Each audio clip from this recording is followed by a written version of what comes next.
Hey guys, it's Bianca Sophia. Now, I know I have to put up the Hillary video that's coming next, I think. If not, it is what it is. There's just so much going on right now. It's like, ever since I've been back, it's like, it's like go time, right? Like my healing has been put on fast forward. And like I mentioned in my community page about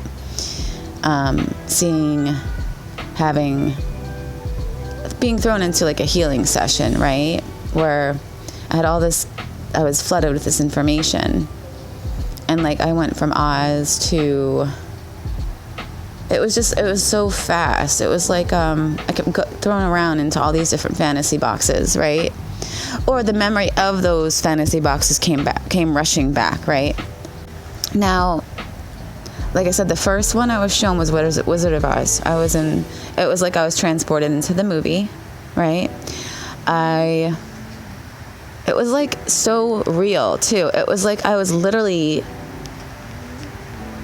in the movie, not on the movie set, but in the movie, right? Like it was real. Like it was so real. But at the same time, it wasn't, because it was exactly what we have seen in the movie. So back then, the technology wasn't all that great, but it was real to me, right? Because I grew up on that movie, and apparently I have a lot of Wizard of Oz programming, right? So yeah, it was really stormy. Like the storm was coming, and there was a tornado off in the distance. And the Wicked Witch of the West was flying in circles on her bike, right? She's on a bike, right? Yeah. Was she on a bike? I don't know why it said bike. Was she on a bike? Yeah. Okay, so this is weird. As I'm looking right now, it's like it switches back and forth between a broom and a bike. Like, okay, no, I see her flying on a broom, around and round. But then I also see her on a bike, but I don't think she's flying. Is she flying on the bike? I can't really tell right now. And like, it was as if I was Dorothy, right? I was taking this in from Dorothy's point of view, right? And it was really windy. I remember it being really windy. And this crazy cackling bitch was just, circling round and round and round, cackling. I don't know why I keep hearing Hillary, when I thinking about the Wicked Witch of the West. Like, that's. I mean, I'm not surprised, but like I wonder if she had something to do with my programming about that. It's got to be. So, this is really interesting. There's also a lot of Labyrinth programming, and this is what starts the whole puppet programming. I have a lot of that. I have a lot of Muppet programming, and I didn't understand why at first, but now I do. Now I was really curious about my parents being involved in this, right? Michael L's not ready to show me all of that yet, but what he has shown me brought me back to memories of when I was a child and I was laying in my bed, and my father used to pick out stuffed animals or toys that I had around my room, and he would have me close my eyes, and then he would put the stuffed animal or the Muppet or whatever it was in my hand, and I would have to guess what it was. And this apparently was prepping me for when I went to sleep, and I was transferred over to a cloned body of myself. I don't know if you guys ever heard of Donald Marshall and Donald Marshall's stories. So, what he said is true. How when we would go to sleep at night, they would press a button or do something. I don't know how it works, you guys. It's very, very technological. I would fall asleep. I guess the hypnosis would start with my father unknowingly. He didn't know what the fuck he was doing, right? And then I would be transferred to this cloned body of myself. And, this is where the trauma would happen, like as that cloned body would be abused.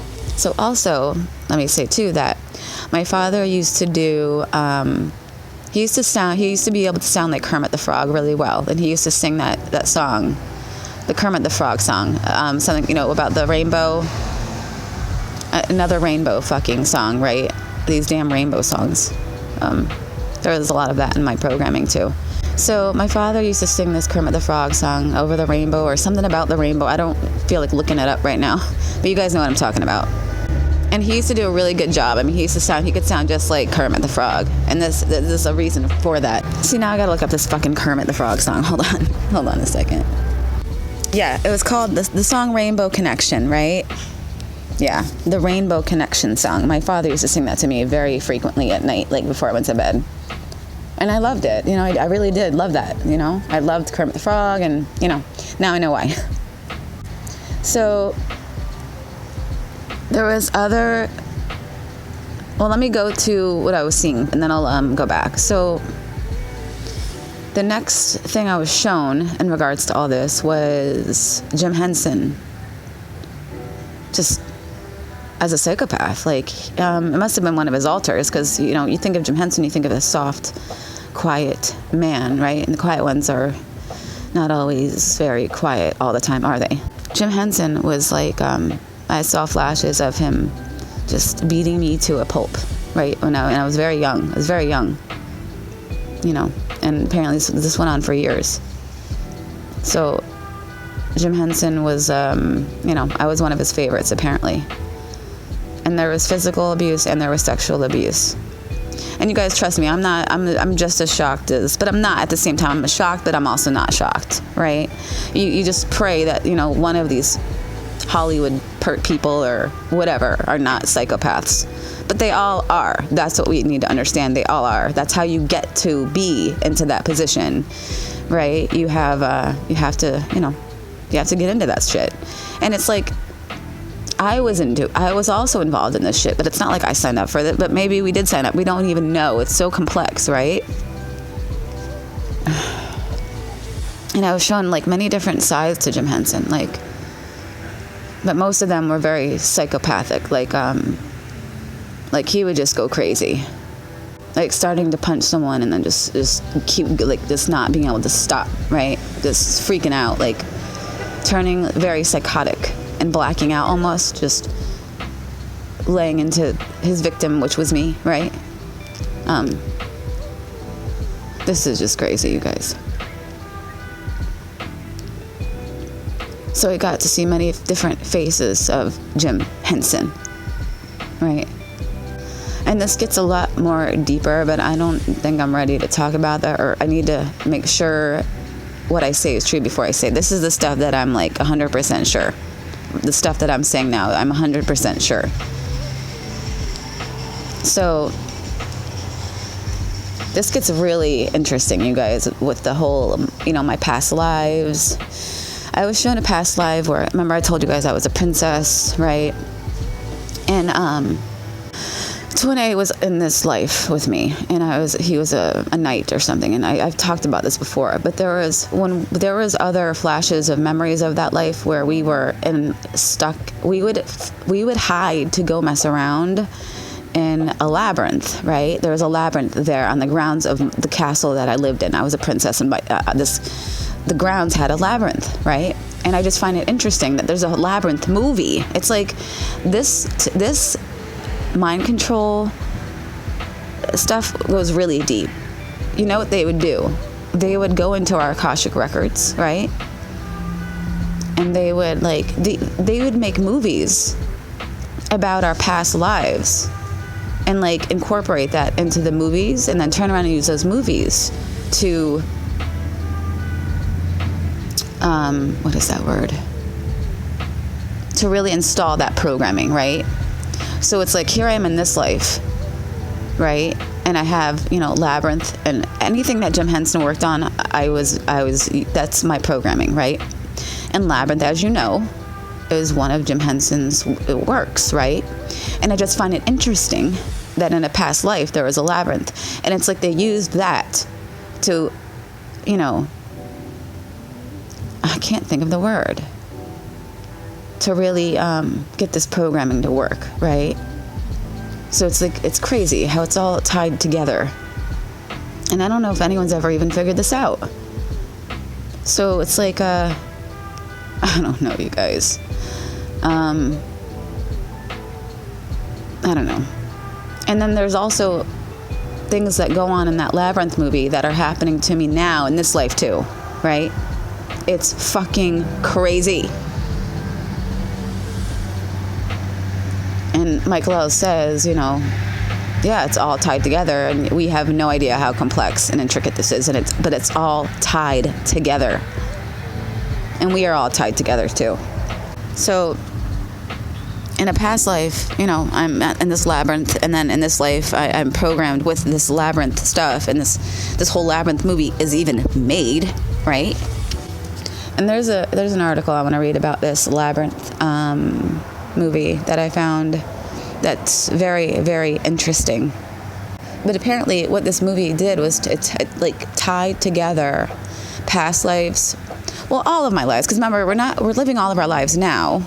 So this Labyrinth movie tied together, like, a lot of my lives that I'm living, like a lot of them, thrown into one movie, right? It's just fucking weird. It's just fucking weird. I'm gonna look up that article. Hold on a second. Okay, you guys, so this gets really interesting. Now, I'm sure most of you have seen the movie Labyrinth, but I'm going to read an article by Louisa Mellor. And it's just listen. Labyrinth. The unsettling second character played by David Bowie. Goblin King Jareth isn't David Bowie's only role in 1986 cult classic Labyrinth. He also makes a brief appearance as a real-world character, Jeremy. And I did not know this stuff. You guys, this is very interesting. The stuff that's here, I never knew any about. I did not know about this. Okay, so not everything we enjoy is good for us. A chocolate-filled donut, for instance, can be delicious, even while it crams our arteries with trans fat. The simple fact of knowing that something is unhealthy doesn't stop it from being fun, which is to say that it's still okay to love Jim Henson's 1986 cult kids film Labyrinth, while acknowledging that its sexual subtext is creepier than a drunk uncle on a camping trip. It's not as if nobody noticed the vibe between lead characters Sarah and Jareth at the time, or in repeated viewings since. Like Bowie's codpiece, it stares you in the face all the way through the film. Jareth's a 300-year-old Goblin King, played by a 38-year-old pop star who wants to live within 15-year-old Sarah. Jareth spies on Sarah, comes into her bedroom, drugs her, dances with her, and promises to be her slave if she'll love him, fear him, and do as he says. Their dynamic is wrong in every size and color, and depending on whether you've spotted the other character Bowie plays in the film, could be about to get a little bit more wrong. The events of Labyrinth are a fantasy and take place in Sarah's mind, using the childhood dolls, stories, and ornaments spotted around her bedroom in the early scenes. Now remember how my father used to pick up more, my toys and put them in my hands when I was a child to, and guess what they were, and I just find this very interesting. And it says here, in quotes, Hoggle and Ludo Toys, a Goblin King statue, a wooden labyrinth game, storybooks from Snow White to Alice's Adventures in Wonderland. Sarah invents a scenario in which she's a put-upon fairy tale hero who saves her baby brother. It's a coming-of-age fantasy that teaches Sarah to leave her childhood behind, recognize her inner power, and step into the adult world. The film starts with her dressed as a princess and play acting, and ends with her literally clearing her room of toys and games, and symbolically passing on her beloved teddy bear, Lancelot, to her little brother, Toby.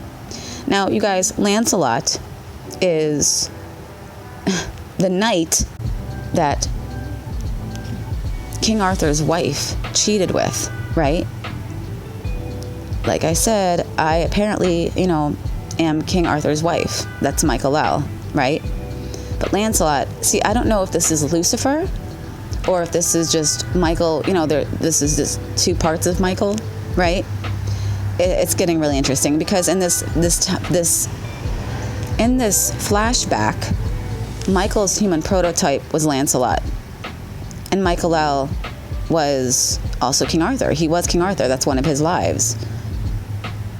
So I don't know if he incarnated, he was split in this life where he was two different people, or if this was, one of them was Lucifer and the other one was Michael, right? I don't know, you guys, but I just find it very interesting that, all these coincidences are coming up. And remember, in this flashback,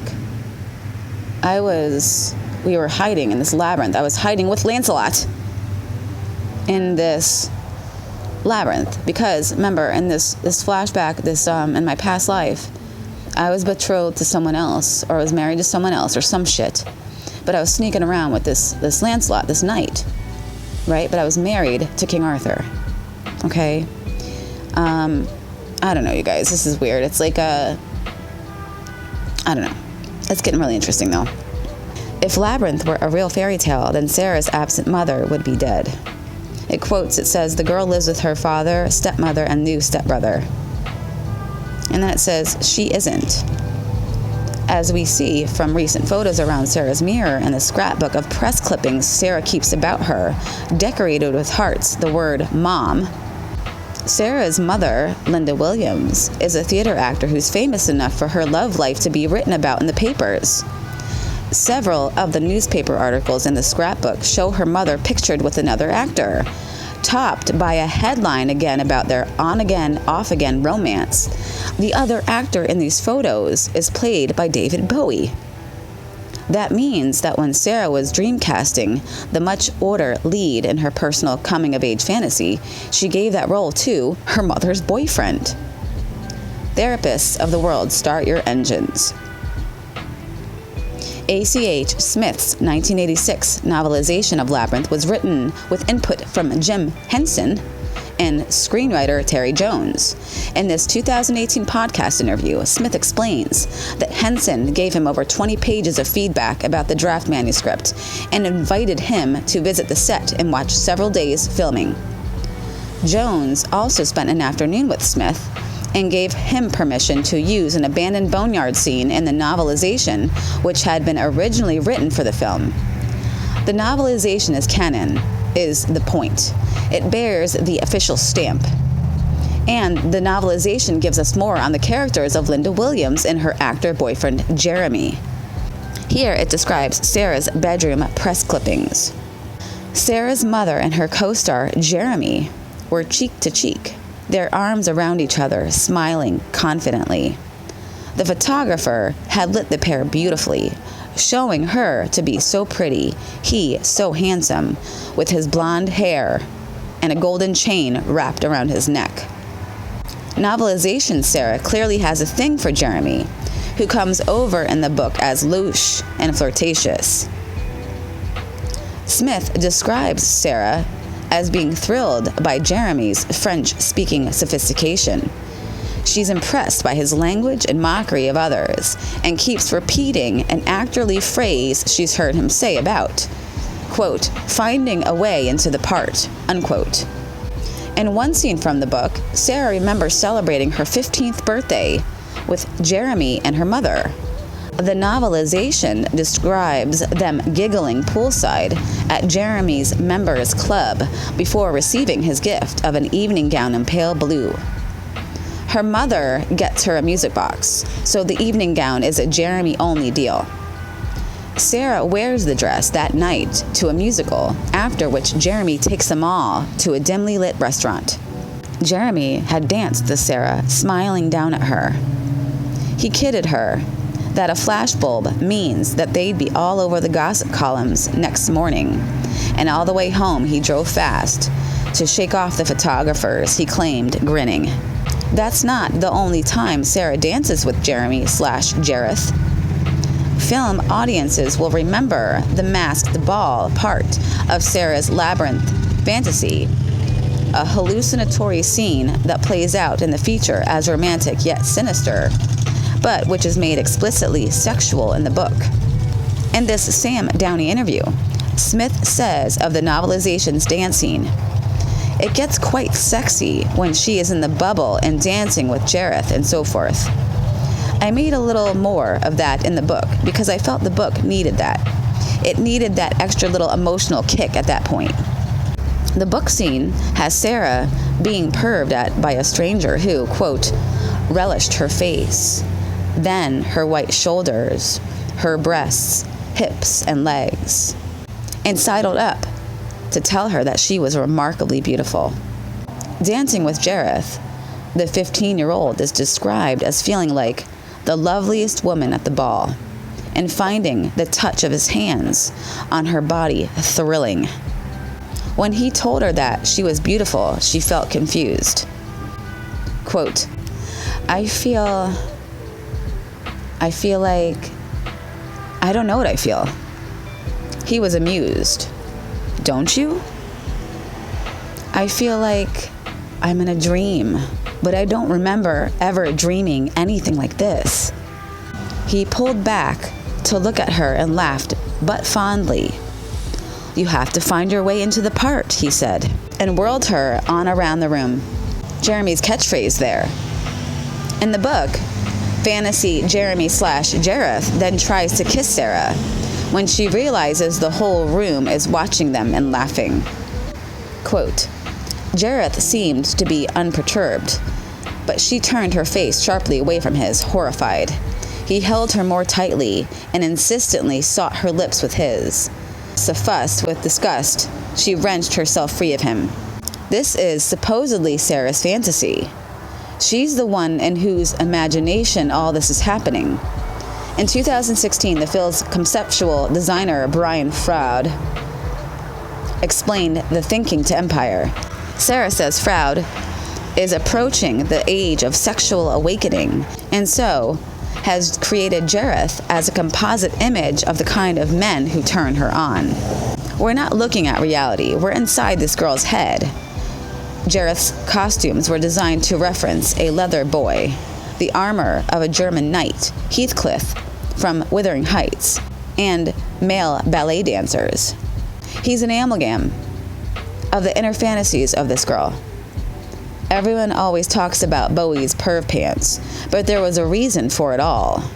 It has a surface that's fairly light, but then every so often you go, oh my God, how did they get away with that? Telling a children's story about a girl's veiled sexualized fantasies of her mother's boyfriend is getting away with a fair bit. There's more to the film, of course, and ultimately, Sarah vanquishes Jareth by rejecting his sinister allure and asserting her own power. Her attraction to him, though, especially in the novelization, is undeniable. What makes this uncomfortable isn't the fact that Labyrinth is in part a story about adolescent female sexual awakening, but that its vision of that awakening was dreamt up by grown men and shows an underage girl drawn to a man their age. Thought of that way, and it's less sure that Sarah's is the fantasy we're watching. It was a different time, though. The 1980s. All this stuff was much more mainstream back then. A 16-year-old Samantha Fox could be photographed topless for page 3 of national newspaper The Sun. Bill Wyman of the Rolling Stones could openly date a child. The charts regularly featured songs about adult men heroically wrestling with their sexual attraction to schoolgirls. And the 83-year-old writer of a children's film novelization could reminisce about how thrilling it was to have danced with the film's young star at the wrap party, and laugh at how much more thrilling it might have been if only her mother hadn't insisted on staying so close to her. Quote, very beautiful 14-year-old daughter, unquote, all night. A different time. A different time. A different time. A different time. A different time. Do not even ask. Michael L. made me do that. Very interesting, right? A different time.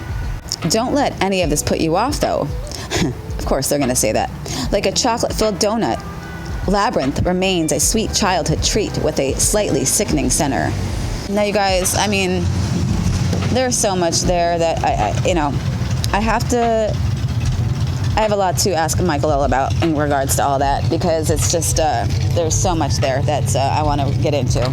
But I cannot right now because, like I said, I don't want to bring it up until I know for sure. But, like, all of this is just, it's like, who did this? Right? It's like Michael L tells me he was King Arthur, right? But his human prototype was Lancelot or something like that, right? This is just crazy.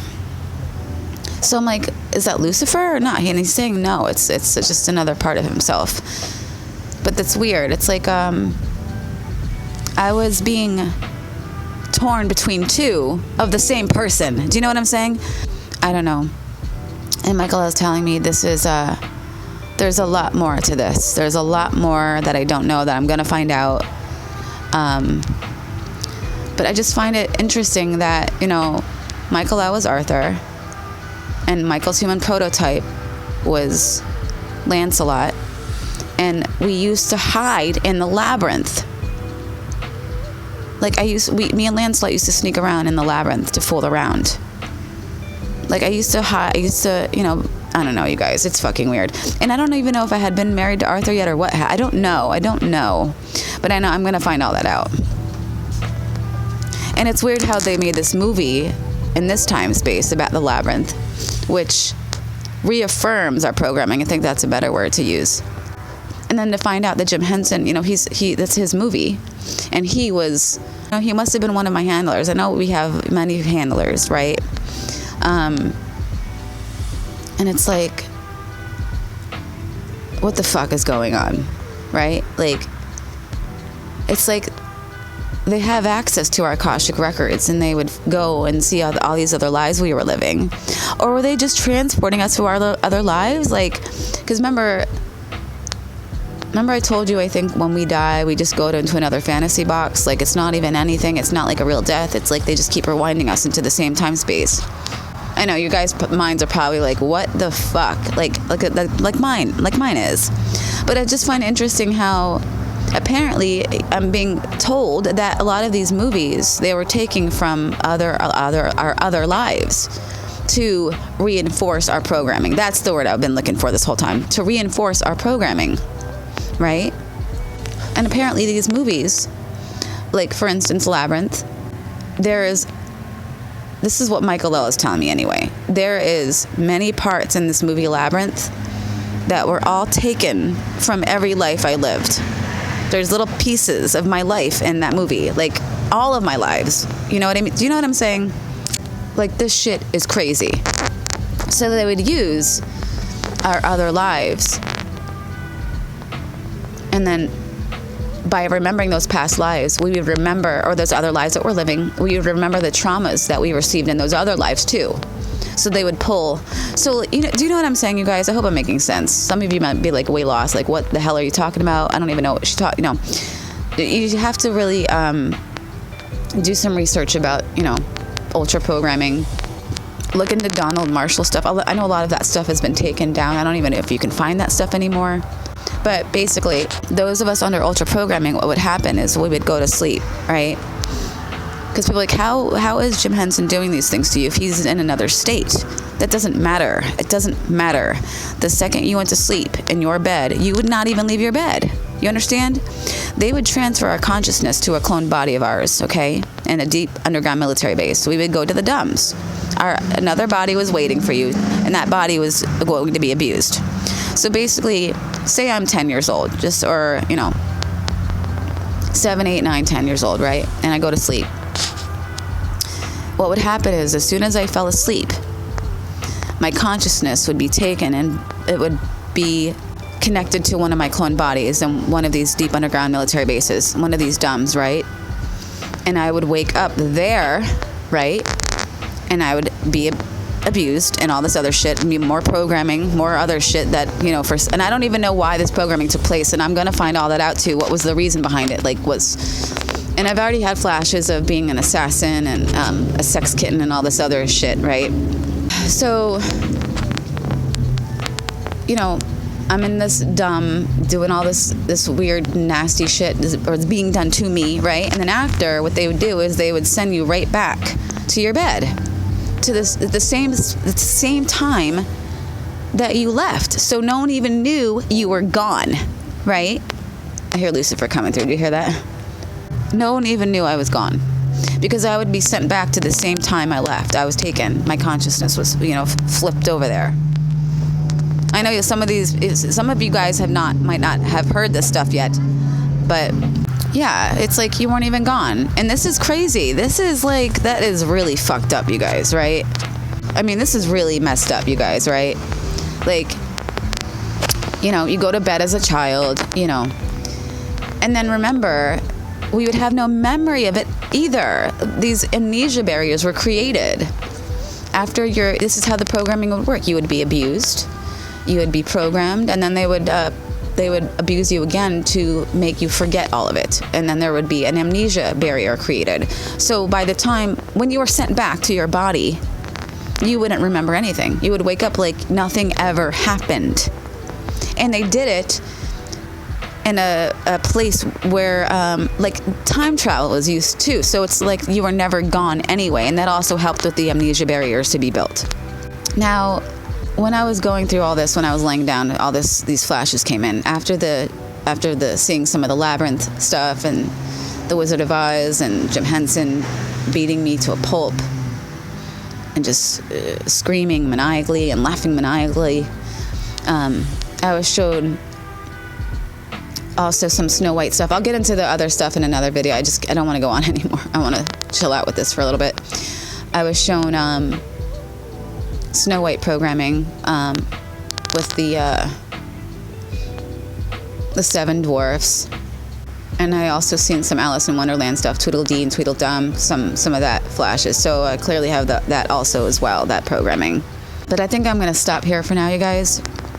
Yeah, this is getting interesting, really interesting. So when this guy, if you're reading that script and stuff, just know that you guys, we need to heal from this shit. And I'm telling you, a lot of people are under this and they just have no clue because these amnesia barriers are built up, right? They have no clue. So if you read that script, keep doing it. And if you're, laying in bed one day and all of a sudden you're flooded with these flashes of being inside of a movie, right? Just know that you're healing. You're looking at it. You're going to be showed the trauma. Look at it, let it go. Right? Forgive them, people, because I was told that Jim Henson was also under ultra programming, right? He didn't even know that he was doing that, right? He was also taken out of his bed and sent to a clone. It's like, this is just fucking nuts, right? This is just crazy. And yes, I will go into the parallels of another time after I find out more about this Labyrinth movie and about all the connections about my lives. Because there's a lot there that when I read that, I was like, it started putting a lot of the puzzle pieces together. It was too many coincidences, right?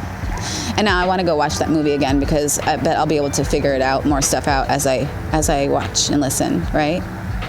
Are you okay? There's a little boy running. Hold on a second. What's that? Are you okay? Are you okay? Are you okay? You're walking to school? Why? Come here. I ran across the road. I didn't get run over. Okay, but do you want to ride to school? No, thank you. Are you sure? Yes. Are you sure? Yes. All right. Exercise. All right, okay. Be careful, please. What the fuck, man? This pisses me off. This kid's not on a bus or something. He's like as young as my son. He could so easily get hit by a car.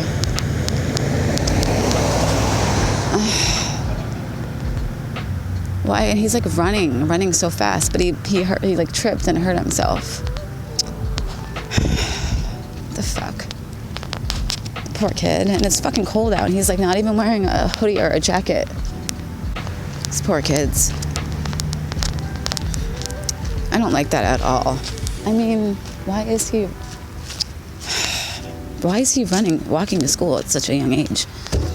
Like, I don't even, whatever. Sorry, guys.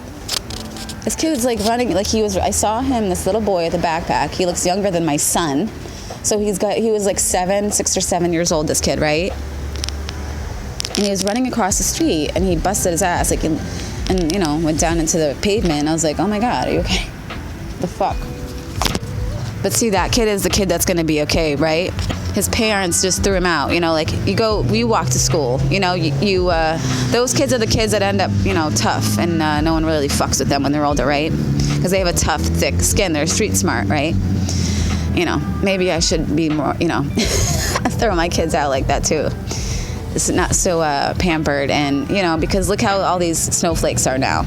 I don't even know where I'm just like talking, like, you know, going off topic here. All right, you guys, like I said, I'm going to go and find out more about this stuff. So there'll probably be a lot more in regards to the Labyrinth. There's going to be like a whole Labyrinth series about, I just find this so fascinating, you guys, and how, like, Michael keeps telling me, he's like, you are Jim Henson's favorite, you are his favorite. And I was like, okay, but what does that even mean? Like, his psychopathic personality's favorite or his favorite? You know what I mean? He's saying both, okay. He's saying there's a lot more to him than I know right now, and I already have a feeling I know what's going on here. Who Jim Henson really is at the soul level, yeah. Because remember, our handlers were our twins, right, in other lives. So you guys might be able to put that together. That's just weird. I don't know. Okay. So you guys, I started watching The Labyrinth, and it's like, I'm like, I don't even know. I'm like in shock right now. There are so many parallels and coincidences in this movie from like the very first second, every second, I'm like, you know, my jaw is just, it's down, it's open, you know, the dropped jaw through the entire movie. Like, and it's only, I'm not even that much, I'm only 10 minutes in. You guys, like, you know, there's the white owl, right? There's the owl. There's a lot of owl stuff going on there.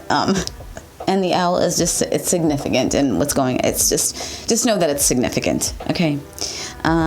Also, we've got the thunder and the lightning, right? There's a lot of thunder and lightning going on, especially when she says, I wish, right?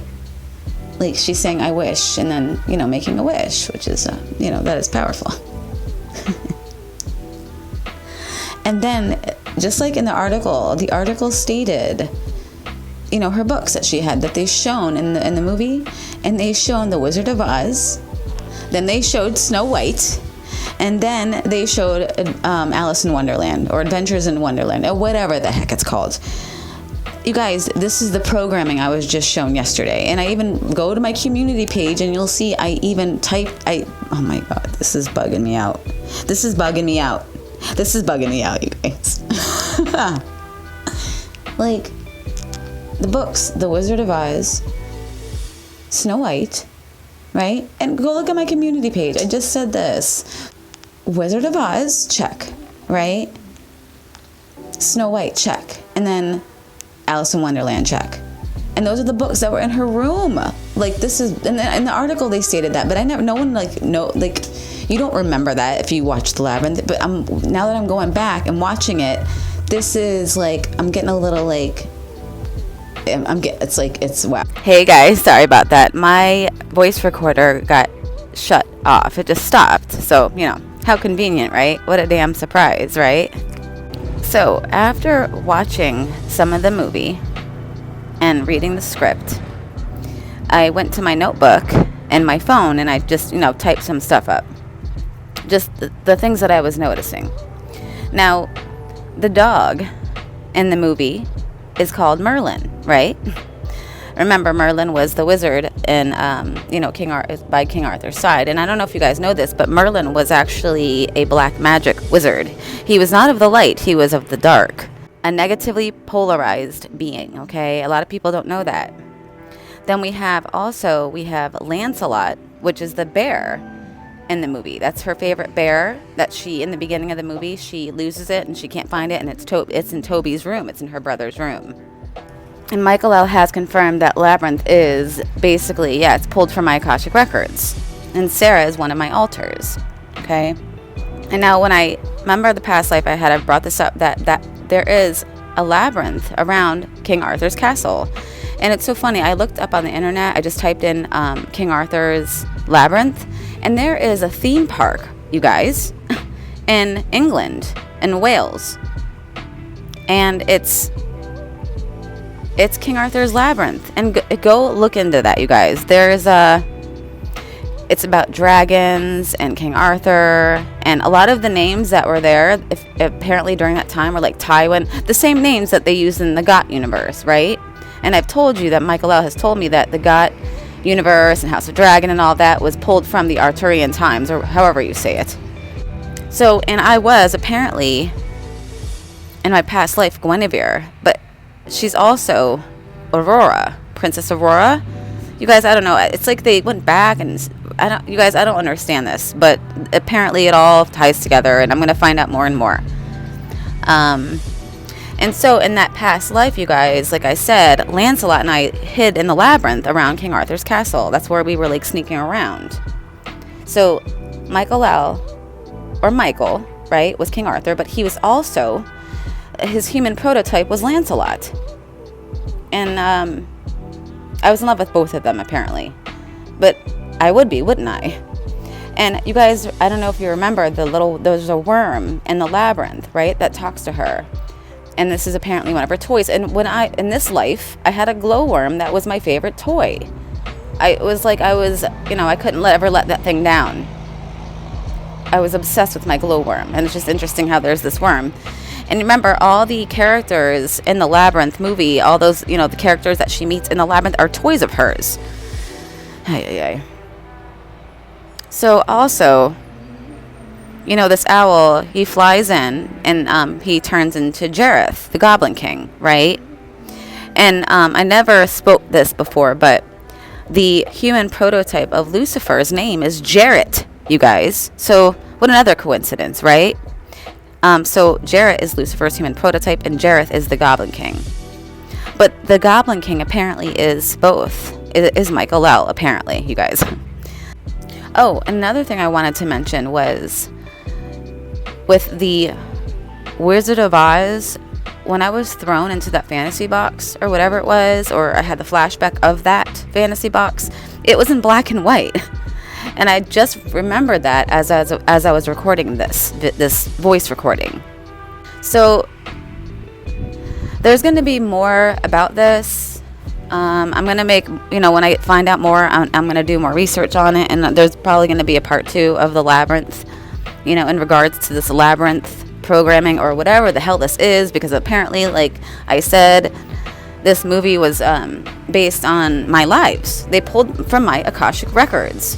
And it was to reinforce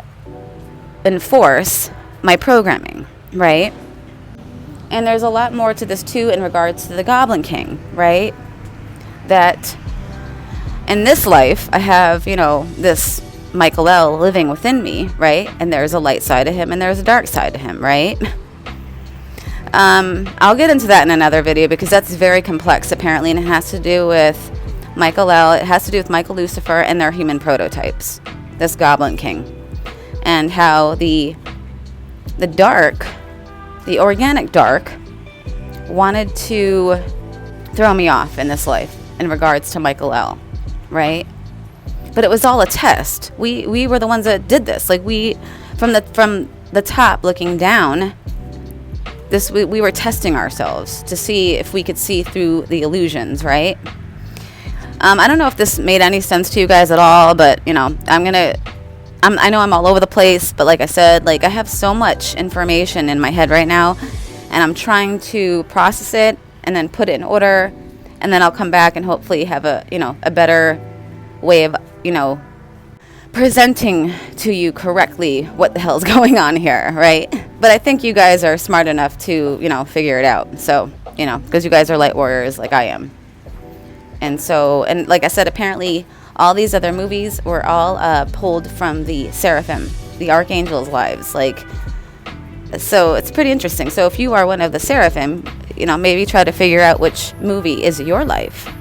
And apparently, like I said, all these movies tie together. So like I will go into Alice in Wonderland, which is another one of the archangels' lives, right? I will appear in their fantasy box, and vice versa, right? Well, that's all I have for now, you guys. I love you guys. I'm sorry. I know this is all over the place, but that's how I am right now. I am all over the place. But like I said, my brain is fried. My brain is fried now, and I need to rest. I keep hearing, rest, rest, rest. And that's what I try to do, more of that. I love you guys. Shields up, swords up. Let's get it.